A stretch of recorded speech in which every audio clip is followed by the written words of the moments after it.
Hello everyone, welcome to my channel. I'm Jordan. Please ignore the mess behind me. I have a very short nap time period here to film this video, so I figured we're not gonna clean it up, we're just gonna try to blur it out. So I am here with my April wrap up and May TBR. I can't believe we are already this far into the year. The months are just flying by, and before we know it, it's gonna be mid-year freak out time, and then the rest of the year is just gonna fly by. I know it. And then I also have a couple of announcements that I'll mention at the end of the video, so definitely stay tuned for those. But let's get right on into the April wrap up. So in April, I ended up reading 12 books. I DNF'd one, which is very rare for me, but I am very proud of myself for doing it. That book will not go towards any of my totals or ratings or anything because I didn't finish it. I read a total of 4,240 pages and had an average rating of 3.58 stars. Speaking of ratings, it was a pretty good reading month in that I had 0 1 stars, 0 2 stars, 6 3 stars, 5 4 stars, and 1 5-star book. So mostly average with the 3 stars, but definitely leaning towards that upper 4-5 range, which is good. Of the 12 books that I read, 10 of them were for videos, so you probably have already seen my thoughts on a lot of them, and then 2 of them were just kind of quote unquote for fun. As far as genres go, 4 of the books were mystery thrillers, 3 were contemporaries, and 5 were sci-fis. So not a lot of variety there when it comes to genres, but those are definitely my top 3 favorites. So I guess that kind of checks out. And then as far as formats go, 6 of the books, so half, were books that I already owned and read primarily physically. 5 of the books were ones that I got from the library and read primarily physically. 1 was an ebook that I read through Scribd, and then I actually had 0 books that I read completely on audio. I did have some that I read physically and audio, but because they were primarily physically, I'll count them physically, but 0 that were completely audio. So to tell you about all of the actual books that I read, I will start with the ones that I did read for videos because I don't need to go too in-depth with them. I will just point you to the videos that I posted. The first was my book of the month reading vlog. I read 3 books for that video. The first was The Paris Apartment by Lucy Foley. This is a mystery thriller. I had pretty low expectations for it because of the reviews that I had seen so far, but I ended up being kind of pleasantly surprised. I gave it a 3-star, but that was higher than I was necessarily expecting, so I still have generally good thoughts about it. And then I read The Verifiers by Jane Peck. This is primarily a mystery thriller that has a little bit of sci-fi in it because there is a technology element with online dating apps. I was definitely pleasantly surprised by this. I ended up giving it 4 stars and would highly recommend because it is an underhyped book. I haven't really seen anybody talking about it, and I didn't really see anybody pick it as their book of the month, so I definitely wanted to shout it out. And then the last one for that video was True Biz by Sarah Novick. This is a contemporary book about kids who go to a deaf boarding school. I really liked this one as well and gave it 4 stars and talk about it in much more detail in that book of the month reading vlog if you would like to check that out. The next video that I did was reading space books. So I actually attempted 6 different space books. I only actually read 5 of them because I DNF'd 1. So to go through the books that I read for that video, first I had Waypoint Kangaroo by Curtis C. Chen. This is obviously a sci-fi space book that has a little bit of a murder mystery element to it. I thought it was pretty good. I gave it a 3 stars. It is part of a duology, and I'm not planning on reading the second book at this point. That could change in the future, but as of now, I'm fine leaving it as this one singular book. And then I read The Darkness Outside Us by Elliot Schrafer. This is a young adult sci-fi space book about these 2 strangers who wake up in this spaceship, don't know how they got on there, and don't know who each other are. I loved this one and gave it 5 stars. I definitely rave about this in that video, so go check it out if you would like more details. But this is the one that I would recommend to the most people if you are not a fan of sci-fi, or maybe don't think you're a fan of young adult sci-fi. I would still highly recommend giving this one a shot. Then I read Holdout by Jeffrey Kluger. This is a space sci-fi book that has a little bit of a political undertone, and I talk about specifically what that is in that video if you're interested. I ended up really liking it, surprisingly. I didn't think I would like a political sci-fi book, but it still really worked for me because of the characters. The main character specifically I really connected to, so I gave this book 4 stars. Then I read Gravity by Tess Gerritsen. This is an older sci-fi book written in 1999, I think it was, and this one was set in space but had kind of a medical element to it. So if you are a medical professional or you like reading about medical thrillers, that kind of thing with a lot of like body horror and trying to fix things going wrong with the body, then I would recommend this to you. I wouldn't necessarily consider myself a fan of that, but I was still a big fan of this book and gave it 4 stars. Then I attempted to read The Apollo Murders by Chris Hadfield and could not get through it. It was just too dense for me. I didn't feel like I had the historical NASA knowledge necessary to get the full effect out of this book, so I DNF'd it about 100 pages in. Again, I talk much more about why I DNF'd it in that video. If you were thinking about picking this up and want to know some more detailed thoughts, then I will point to that video, but did not rate it because I didn't finish it. And then the last book for that video was Mickey 7 by Edward Ashton. This is about a guy who has the ability to be cloned. So he's on this space mission, and every time the crew needs to do like something extra risky with a higher chance of death, they send this guy Mickey because he can be cloned if he dies. We are following the 7th iteration of Mickey. He goes on a mission and is presumed dead,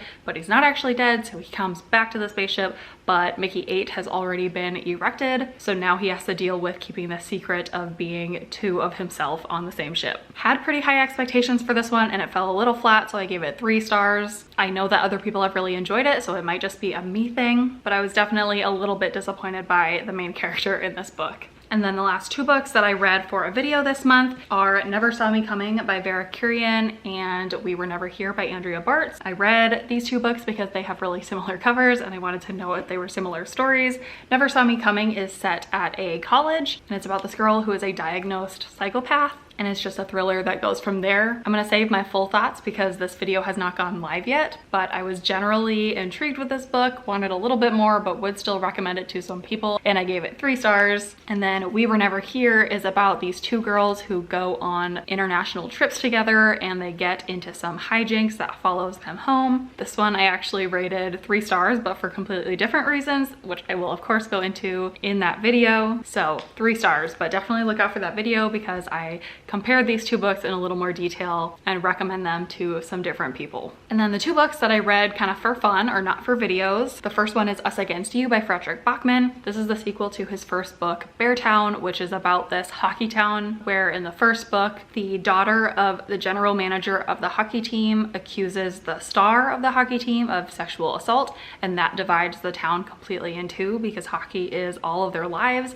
So they're conflicted with, do they support the player on the hockey team because they want the team to have success, or do they support this girl who is accusing their town star? So very deep and kind of disturbing, and then this book is obviously the sequel to that, so I can't give too many details about what it's about. I read this book primarily because of my husband. He read and really loved the first book. I thought it was just okay, but he ordered the second book and read it and has been wanting me to also read it. I will say it's very long, and it felt very long. It's around 450 pages, but actually the second half of this book was my favorite out of the entire first book and second book. So I guess that's a good thing that it all kind of culminated into a good ending, and I was invested by the end of this book, but I don't think I can give it more than a 3 star because for so much of it I just felt like it was slogging along. But I am glad to have knocked this off of my physical TBR. And then the last book that I read this month was for fun. It was Heartstopper Volume 1. I finally read this book that everyone is obsessed with. It's actually a graphic novel. If you're for some reason not familiar with it, it is a male-male romance,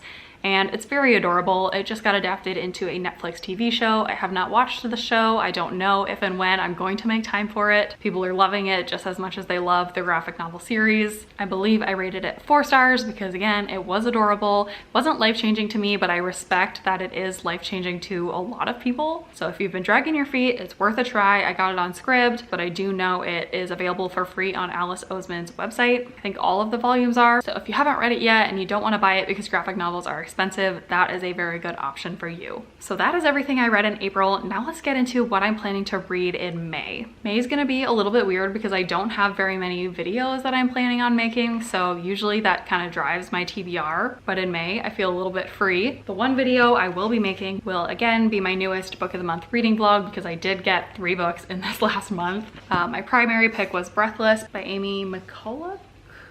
Not really sure how to say that last name, but this is a thriller set on a mountain following like hikers, I think. And I think it's a situation where one of them turns up dead, so they're trying to figure out what happened before the rest of them turn up dead. I'm interested to see how reading this in the spring summer goes because it feels like a very winter set book, but I don't want to save it till winter. I want to read it now. And then my first add-on was a brand new add-on for this month. It is The Change by Kirsten Miller. This, I think, is primarily a fantasy, but one of my friends on Instagram, Bookstagram, Marisha, her account is named Marisha Reads a Lot. She is the mystery thriller queen. She never reads fantasy, but she read an art copy of this and loved it and gave it 5 stars. So because of that, I blindly picked it up. I trust her, so I thought I would go on a limb and try it. I don't really know anything about the synopsis. At the top of this front flap, it says, a gloriously sharp and funny modern saga about 3 women who discover that midlife brings a whole new type of empowerment, putting them on a collision course with the evil that lurks in their wealthy beach town.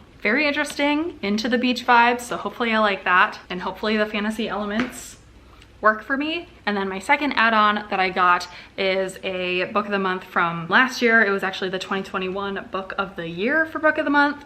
It's The Four Winds by Kristen Hanna. I read The Nightingale earlier this year and I really liked it, so now I'm on this Kristen Hanna kick where I want to read more of her books. This is the other one that I hear nothing but praise for, so I went ahead and added it onto my book of the month box, and I'm gonna be reading it this month, I guess. So outside of that, like I mentioned, I don't have any videos to make, but I do have some anticipated releases that I'm excited to read. The first is Insomnia by Sarah Pinborough. This was released, I think, last month, but I just picked up a copy. I loved Behind Her Eyes by Sarah Pinborough. That's a thriller with a very polarizing ending. I was in the camp that absolutely loved it, so I'm very excited for this one because it seems to kind of have similar vibes. I believe this is about a woman who is nearing age 40, and when her mom had turned 40, she went into like a psychotic breakdown, and so our main character is worried that the same thing is going to happen to her, and it's somehow related to insomnia. And then the other very exciting release that I'm excited to read right away is Book Lovers by Emily Henry. This is the author of Beach Read and People We Meet on Vacation, which are 2 very, very popular romances. I liked them both, surprisingly, because I'm not a romance lover, but Emily Henry puts a little bit of emotion into hers, which I appreciate. And this one sounds kind of similar to those ones, specifically similar to Beach Read. I think it's about 2 publishers who probably are like rivals, then they get together. Gonna go in pretty blind, but with high expectations. And I do also have the audiobook copy of this book thanks to Libro FM. I have joined their ALC program, which is Advanced Listener Copies, and I'm very excited that Book Lovers was an option this month, so thank you to Libro. And if you are not already a member of Libro FM and you like listening to audiobooks, it's a great alternative to Audible because it benefits local indie bookstores. I believe now that I am part of that ALC program, I have a referral link. Not sure what it gets me. You don't have to use it if you don't want to, but again, if you're interested in the program and want to support me, go ahead and use that link. But super excited to read this. And then other than that, I'm hoping to just kind of mood read books as they come up. I have a couple that I would like to buddy read with a friend and neighbor of mine. Hey Lisa. She mentioned she wants to read Migrations this month, which is a book I have heard Ashley from Ashley's Little Library talk about. She loved it last year. It may have been her favorite book of all of 2021, and then I know a couple people read it on her recommendation and also loved it, so I was definitely down to read this one with Lisa. Truly no idea what it's about. And then 2 other books that I have on my physical TBR that Lisa called out that she would buddy read with me are The Soulmate Equation by Christina Lauren. I have only read one Christina Lauren book so far and I didn't love it, so I'm hoping this one works for me a little bit more. I think it might because it has kind of a sci-fi element with this dating program that matches up soulmates. And then also 1, 2, 3 by Lori Frankel, which I believe is a hard-hitting contemporary book. I really liked Lori Frankel's other book called This Is How It Always Is, so I picked up this one kind of on a whim as soon as it released and then never got around to it, so I'm excited to hopefully be reading this one this month with Lisa. And then there are some book clubs that I want to take part in. The first is the Sleep When I'm Dead book club, which is hosted by my friend Jessie on her channel Reading with Jess. She is going to be joined this month by Ashley, again from Ashley's Little Library. They are going to be reading The Good Lie by A.R. Torre. It's a backlist thriller. I don't need to know much more. I can get it from my library, so I'm going to be doing that and joining their discussion at the end of the month. I also want to read Confessions by Kanai Minato, which I believe is a translated thriller. I think it's originally Korean. I know nothing about it, and I hear it's the best if you go in knowing nothing about it. But this is the choice for the Literally Dead book club hosted by Kayla from Books and Lala. My friend Gwen also specifically recommended this one to me because she thought it would have elements of thrillers that I like in it. I think I'm gonna save this book for Thrill Till the Weekend because I know it's relatively short, as well as the buddy read for Thrill Till the Weekend, which is The Missing by Kirsten Modulin. This is an isolated close circle mystery, I think, about 5 strangers who are stranded on an island together. Love that vibe. It reminds me of Reckless Girls and I'm here for it. And that leads me into my announcements. So announcement number 1 is, if you missed it, I am a co-host this round for Thrill Till the Weekend, which is a 72-hour thriller readathon hosted by Jacqueline over on her channel, Jacqueline. I have a whole announcement video for that readathon with all the details, but it is happening May 27th through the 29th, so right at the end of the month. So it'll be great to fit in all of the last minute thrillers. And then the other announcement is that I will be joining Gwen on her channel, Gwendolyn Kensinger. She does live monthly wrap-ups at the end of every month, and I will be joining her again this month. I've done it a couple other times already, but I will be on there with Jessie from Reading with Jess, as well as Lena from Lena's Bookshelf, who is a friend of ours, and she's a new booktuber. So if you have not subscribed to her channel, trust me, you're gonna love her, but I will link her below. And we are all just gonna get on Gwen's channel and talk about all of the books that we read in the month of May. So fingers crossed that I can get through the majority of this TBR and have a lot of books to talk about on that live show. But that will be happening on Sunday, May 29th at 8 p.m. Eastern time, again on Gwen's channel. So I think that is everything I have to go through. Please let me know how your April reading month went and what you are planning for May. Other than that, I don't think I have anything else, so I will let you go. Thank you so much for watching this video, and I will see you in my next one.